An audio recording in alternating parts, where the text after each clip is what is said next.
Graça e paz, muito bem-vindos a mais um programa de estudos bíblicos aqui na Rede Super. Eu sou a pastora Ana e quero convidar você para me acompanhar aí nos próximos minutos essa mensagem do Senhor. Queridos, quantos, desde o ano passado, por causa da pandemia, foram ficando tão longe do Senhor e que nunca mais retornaram à casa de Deus. Por isso, para que nós que enfrentamos aí ainda este momento, nós precisamos estar conectados com Jesus, para que quando tudo passar, nós, queridos, estejamos firmes com o Senhor, para que quando tudo isso passar, a nossa fé não tenha passado, mas que a nossa fé permaneça firme no Senhor. Tem uma passagem aqui na Bíblia que vai nos relatar a história de um jovem que ali, queridos, adormeceu, entrou ali num estado de sonolência espiritual. Então ali naquele momento ele cai da janela onde ele estava e morre. Mas pela graça do Senhor, o apóstolo Paulo vai até lá, inclina-se, aquele corpo ali estendido no chão, abraça aquele rapaz e o rapaz ressuscita e começa ali uma nova história. Por isso eu quero te convidar a acompanhar essa história comigo, que está lá no livro de Atos, capítulo 20, dos versos 7 a 12. Diz assim: No primeiro dia da semana, reunimos-nos para partir o pão, e Paulo falou ao povo, pretendendo partir no dia seguinte. Continuou falando até a meia-noite. Havia muitas candeias no piso superior, onde estávamos reunidos. Um jovem, chamado Eutico, que estava sentado numa janela, adormeceu profundamente durante o longo discurso de Paulo. Vencido pelo sono, caiu do terceiro andar. Quando levantaram, estava morto. Paulo desceu, inclinou-se sobre o rapaz e o abraçou, dizendo: Não fiquem alarmados, ele está vivo.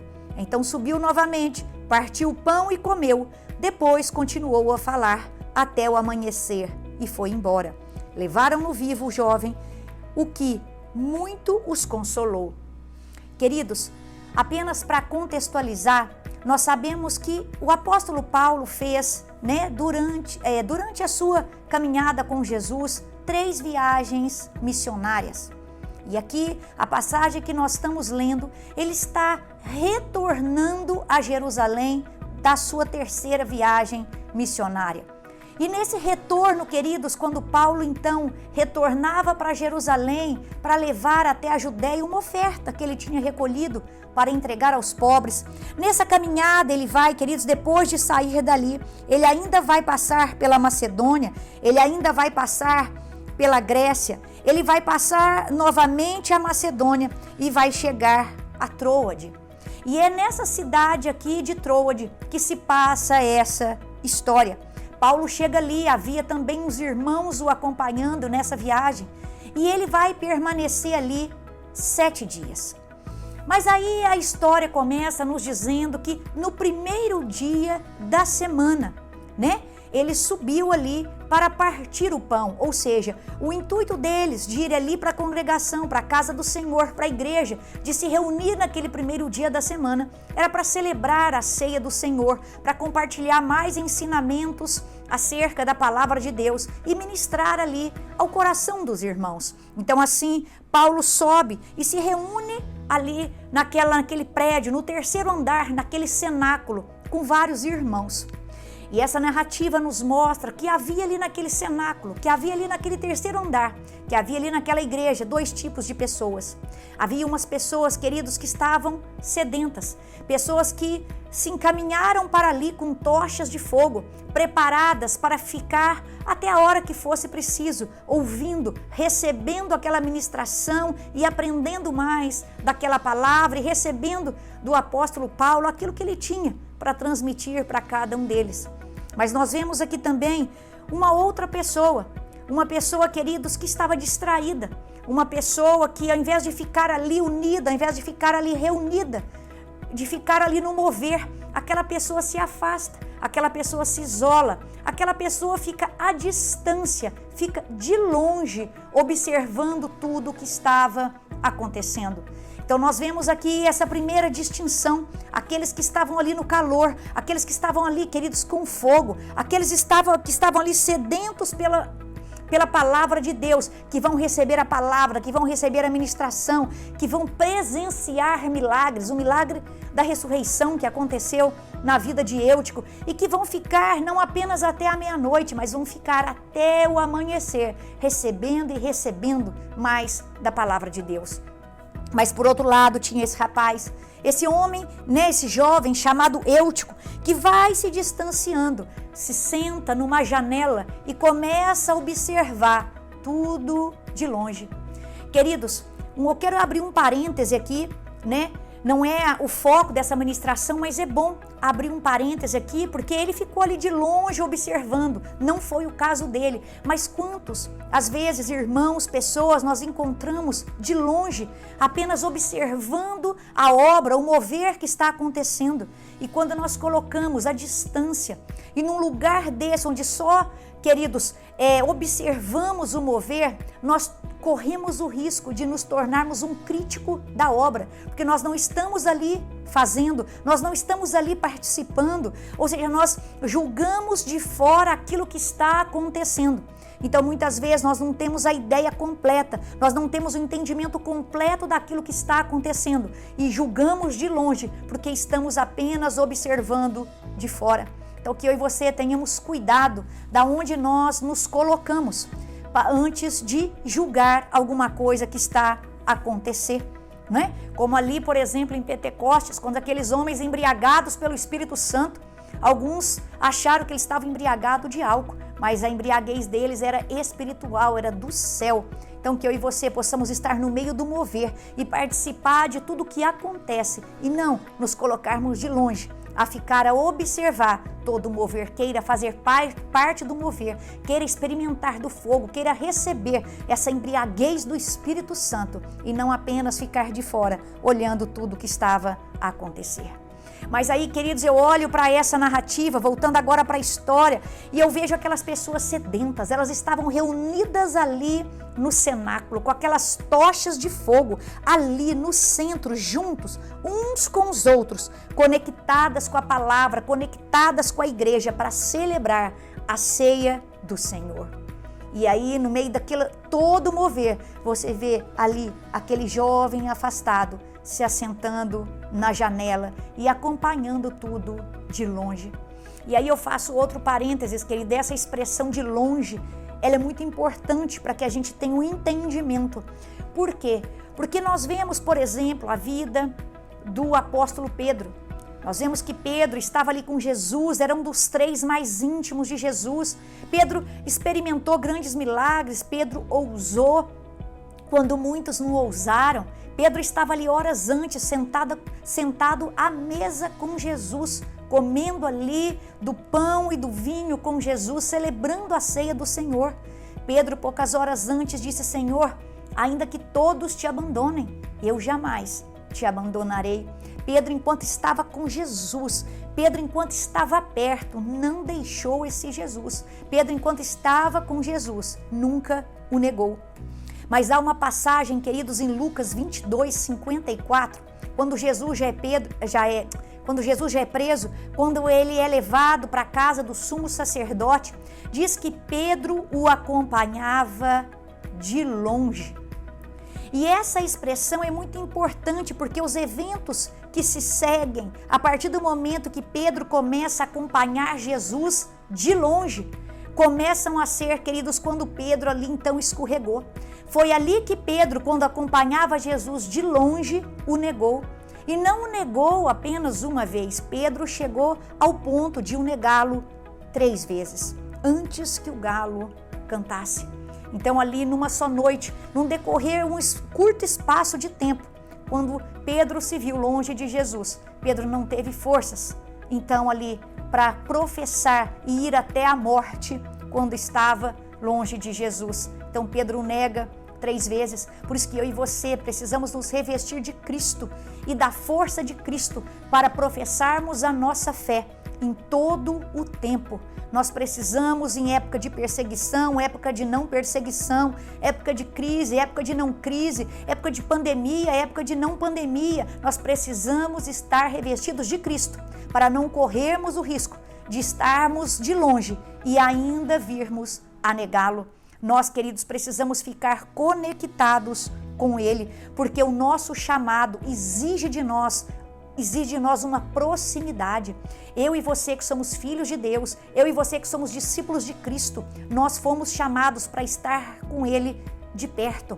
Fomos chamados para estar próximo e não de longe. Por isso, quando nós estamos ali com os irmãos, uns apoiando os outros, uns suportando os outros, nós estamos ali alimentando a nossa fé, recebendo aquele calor, recebendo do Senhor, cheios ali do Espírito Santo, queridos. Quando nós estamos então revestidos dele, nós estamos aí protegidos, desses investimentos que o mundo faz contra cada um de nós. E essa história aqui do Eutico, essa história aqui narrada em Atos 20, ela vai nos ensinar isso, a não ficarmos longe, a não desconectarmos para não corrermos o risco de então cairmos nessa sonolência espiritual. Então eu quero deixar no seu coração como permanecer conectado com Jesus. E aí o primeiro ponto que eu trago para você é, para você permanecer conectado com Jesus, você precisa manter a sua comunhão, a comunhão com o Senhor, a comunhão com os irmãos, a comunhão com a igreja, para você estar protegido e ser fortalecido de todos os lados. Você é fortalecido quando vai à igreja, você é fortalecido quando está ali a falar com o irmão no telefone, quando um pastor te atende, você é fortalecido quando vai à igreja e o Espírito Santo te renova, você ouve aquela palavra do céu que te alimenta, você é renovado quando faz o seu devocional aí no quarto, o Espírito Santo te toma, quando você louva o tempo todo. Você precisa louvar, você precisa orar, você precisa, queridos, ler a palavra de Deus, você precisa manter a comunhão. Porque, queridos, quando esse rapaz aqui, ele se afastou da comunhão com os outros, quando ele se colocou num lugar de isolamento, quando ele ficou lá no mundinho dele, logo veio o esfriamento espiritual. E o esfriamento espiritual, ele rouba de nós o desejo de ler a Bíblia.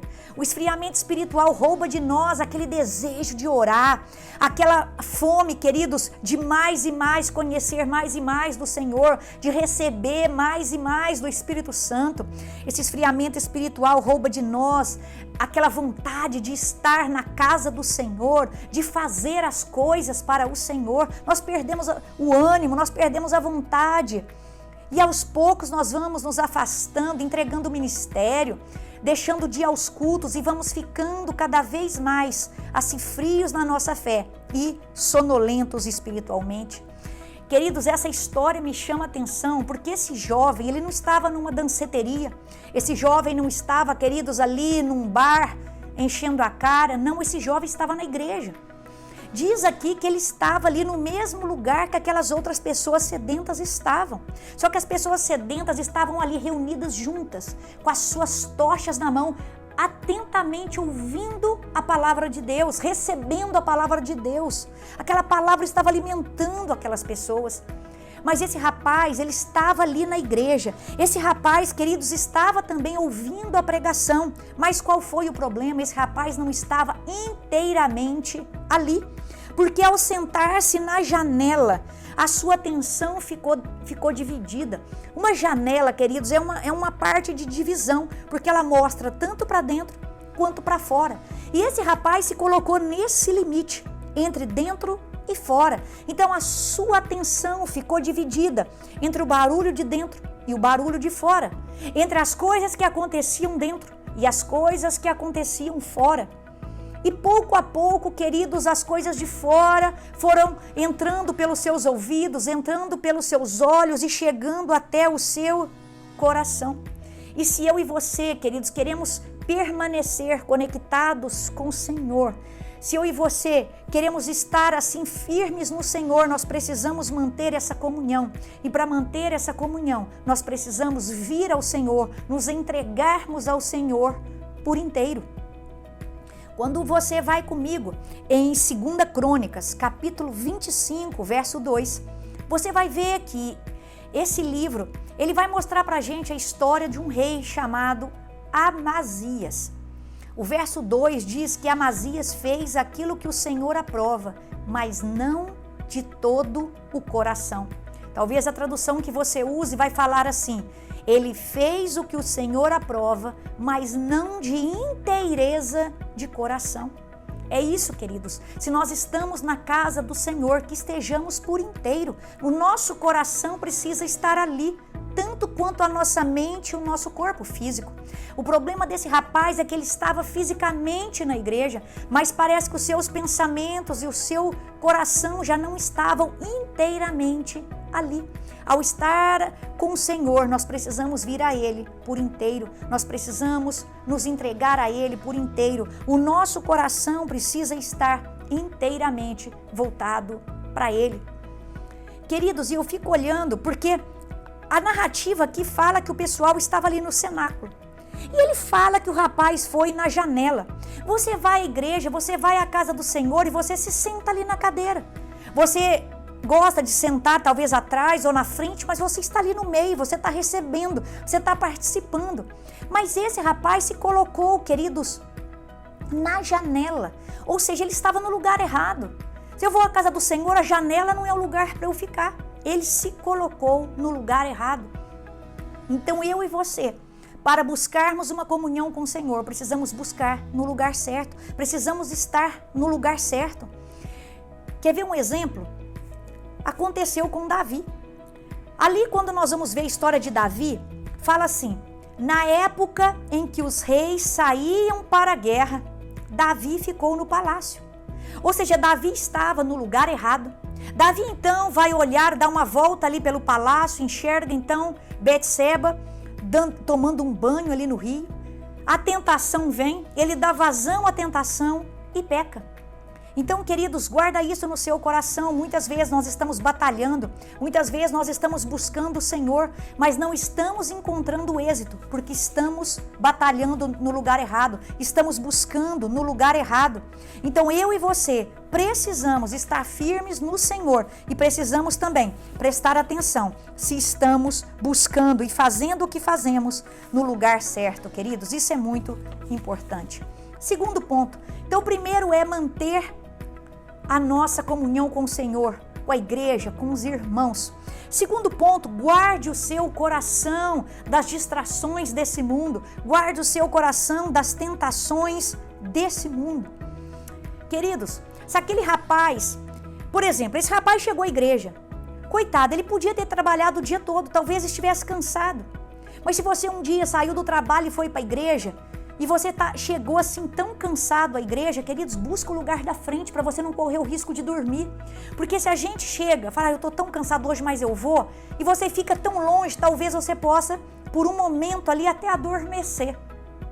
Então, se você está passando por um momento de fraqueza espiritual, ou se você está passando por um momento de luta, de guerra espiritual, queridos, de cansaço, não procure as extremidades, vai logo para o mover, para que você possa ser envolvido por aquela atmosfera e que nada naquele ambiente te distraia.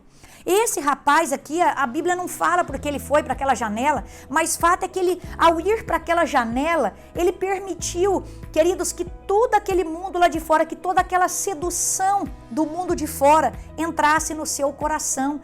Queridos, presta atenção, a janela é um ponto, é um lugar convidativo que nos chama a ir para fora. Ela começa aos poucos nos convidar, a nos oferecer o que tem lá fora. E à medida que eu vou cedendo às coisas que estão lá fora, eu vou perdendo o interesse pelas coisas que estão aqui dentro. Você imagina o pregador da noite, era o apóstolo Paulo. Imagina isso, né? Ele sistematizou assim a nossa fé de uma forma brilhante nas suas cartas. Né? Um apóstolo aí que eu posso dizer que foi um dos maiores missionários que nós temos, teólogo, era o pregador da noite, era o convidado da noite, já estava ali, queridos, há muitas horas. Diz que ele pregou até a meia-noite e depois do incidente da caída ali da janela, da morte, da ressurreição, ele ainda pregou até o amanhecer. Então ele ficou ali várias horas. Queridos, esse era o pregador, esse era o convidado. Ele estava ali discursando, ele estava ensinando. E diz a Bíblia que enquanto Paulo fazia tudo isso, enquanto Paulo ali pregava, ensinava esse rapaz ali na janela, ele foi vencido pelo sono. Olha essa expressão, queridos, vencido pelo sono. E aí eu te falo, sabe por quê? Que muitas vezes nós temos sido vencidos pelo sono?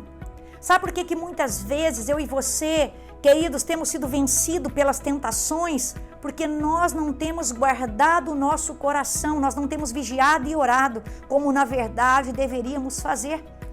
Porque às vezes vem uma tentação e ao invés de eu orar e falar, Senhor, tira essa tentação, me livra dessa tentação, eu começo a alimentar a minha mente mais ainda com aquela tentação. Eu começo a dar vazão àquela tentação até ceder ao pecado. Esse rapaz aqui, queridos, ele estava na igreja. Mesmo depois de um dia todo, esse rapaz foi à igreja. E assim acontece com muitos irmãos, eles vão à igreja. Tem pessoas que amam a igreja, que amam a obra do Senhor. Mas eles estão divididos, estão sentados na janela, estão em cima de um muro, amam as coisas do Senhor, mas não abrem mão das coisas do mundo. E a Bíblia diz que aquele que quer ser amigo do mundo, ele se torna inimigo de Deus. Não dá para eu e você servirmos a dois senhores. Então eu e você precisamos guardar o nosso coração. A própria Bíblia fala isso pra gente, de todas as coisas que se deve guardar. Guarde o seu coração, porque dele procedem as fontes da vida. Está lá em Provérbios capítulo 4, verso 23. Eu gosto muito, queridos, de ilustrar essa questão nossa aqui, de guardar o coração, porque muitas vezes, você já ouviu aí em pregações, a gente acha que não tem nada a ver. É só um pouquinho, eu só vou ali um pouquinho. Eu vou fazer isso só hoje. Eu vou abrir mão só hoje. E com esse discurso, queridos, de só hoje, só uma vez, só um pouquinho, eu vou abrindo concessões. Ou então com um discurso relativista. Não, isso aí tanto faz. Isso aí todos os caminhos levam a Deus. Não, nada a ver, isso aí foi naquela época, não é hoje mais. O próprio Martinho Lutero tem uma frase, se eu citei errado, depois você pode corrigir aí, mas eu acho que foi Martinho Lutero mesmo que ele diz que a Bíblia ela não é nem antiga e nem moderna, ela é atual. Ela sempre foi para cada uma das suas gerações, ela sempre foi e sempre será atual. Então não fica aí na sua mente, isso foi coisa para o passado, a Bíblia é um livro retrógrado, não, ela é atual.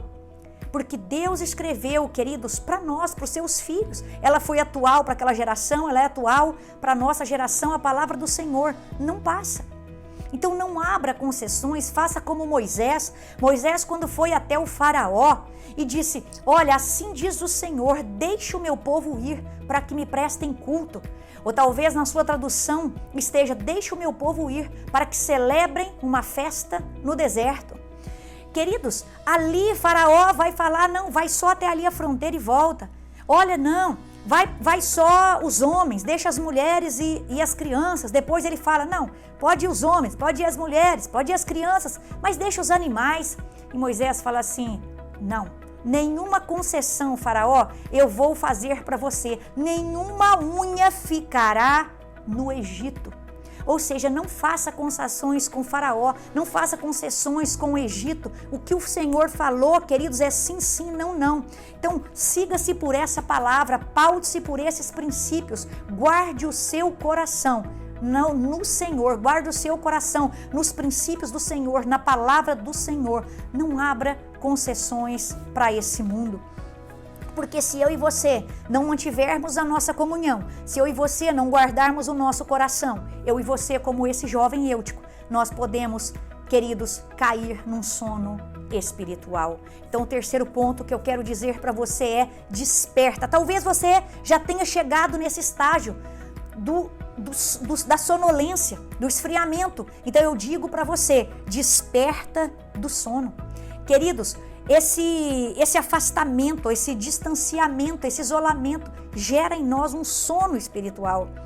Então a gente começa aos poucos a se entregar para os nossos desejos, aos poucos a gente começa a se entregar para a nossa carne, e aí nós vamos entrando nesse estado de sonolência. Eutico foi vencido pelo sono, caiu e segundo as pessoas que desceram para vê-lo, morreu.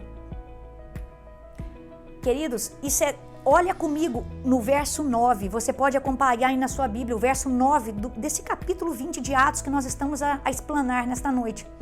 Diz que esse menino cai do 3º andar e ele cai para fora. E aí eu te pergunto, a Bíblia não é perfeita? A Bíblia não é rica assim em detalhes? Queridos, por que você acha que esse rapaz caiu para fora? Porque era para onde o coração dele pesava mais. Para onde o coração daquele rapaz se inclinou mais, ali foi o lado que ele pendeu. Ali foi o lado para onde ele caiu. Por isso eu falo para você, igreja, não brinque com os limites. Não brinque com a tentação. O sono espiritual pode ser fatal. Lá em Efésios capítulo 5, verso 14, diz assim: desperta, ó tu que dormes, levanta-te dentre os mortos e Cristo resplandecerá sobre ti. Queridos, para que nós não entremos nesse sono espiritual, que eu e você possamos nos posicionar diariamente na comunhão, em guardar o nosso coração, em vigiar, em orar, para que não caiamos nesse sono. Queridos, em nome de Jesus, vamos manter a conexão, a conexão, queridos, com Deus, porque eu e você precisamos nos revestir de Cristo, da força dele. Por isso eu falo para você que me assiste hoje, saia desse lugar de distração, saia da janela, saia desse lugar de morte enquanto é tempo. É preciso sair desse lugar, voltar para o meio, voltar para o cenáculo, voltar a ser cheio do Espírito Santo, voltar a ter fome de Deus, sede de Deus, vontade de estar na casa de Deus, com os irmãos, com a família de Deus, vontade a servir novamente a esse Deus. Queridos, Deus aqui foi muito misericordioso com esse rapaz, porque Paulo para ali o culto. Paulo simplesmente para, queridos, tudo que ele estava fazendo para ir lá socorrer aquele rapaz. Então Paulo desce. Paulo, queridos, diz a Bíblia que ele se reclina. Paulo abraça aquele rapaz e fala, não se preocupem, ele vive, ele está vivo. Queridos, o amor alcança, o amor vai atrás, o amor traz vida. Que eu e você possamos, queridos, acompanhar cada um dos irmãos, ajudar cada um dos irmãos com amor e não com julgamento e não com apontando o dedo, mas estendendo os braços, estendendo a mão para trazê-lo de volta para a comunhão. Diz aqui o verso 11, terminando o capítulo, que Paulo então pega o rapaz e todo mundo fala, não fiquem alarmados, ele já está vivo. Aí vem o 11, e subiu novamente, partiu o pão e comeu. Depois continuou a falar até o amanhecer e foi embora. Levaram vivo o jovem, o que muito os consolou. O restaurado, queridos, ele restaura também a comunhão. Aquele que foi restaurado, agora ele está no meio da comunhão. E aquele que não aguentava ficar até a meia-noite, agora fica até o amanhecer. Que o Senhor possa nos devolver, queridos, o primeiro amor. Que o Senhor possa ressuscitar a nossa fé, ressuscitar, queridos, a nossa vida espiritual. Essa é a minha oração por mim e por você nesta noite. Que possamos passar por um reavivamento, uma restauração na nossa fé, na nossa comunhão. Guardemos diariamente o nosso coração. Permanecemos, que a gente possa permanecer sempre conectados com o Senhor. E isso vai, queridos, nos impedir de nos apostatarmos da nossa fé. Queridos, que o Senhor te abençoe, que o Senhor guarde você de todos os ataques desse mundo que jaz no maligno.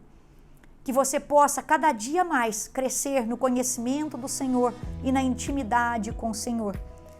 Eu oro para que o Senhor te abençoe. Para você que me ouve e se identificou com essa mensagem, se você, queridos, acha que está em cima da janela, o Senhor hoje fala para você, volta para casa, saia dessa janela, vem aqui, vem para a comunhão comigo, vem para a intimidade comigo, volta para a minha casa, porque eu estou aqui te esperando com muito amor. Eu quero te restaurar, eu quero te dar um novo começo, eu quero aí, queridos, te dar novas vestes. Vem para o Senhor, Ele é o seu Pai e Ele com muito amor espera te receber de volta. Então venha, porque Ele está te esperando. Que Ele te abençoe, te guarde e até quarta-feira que vem.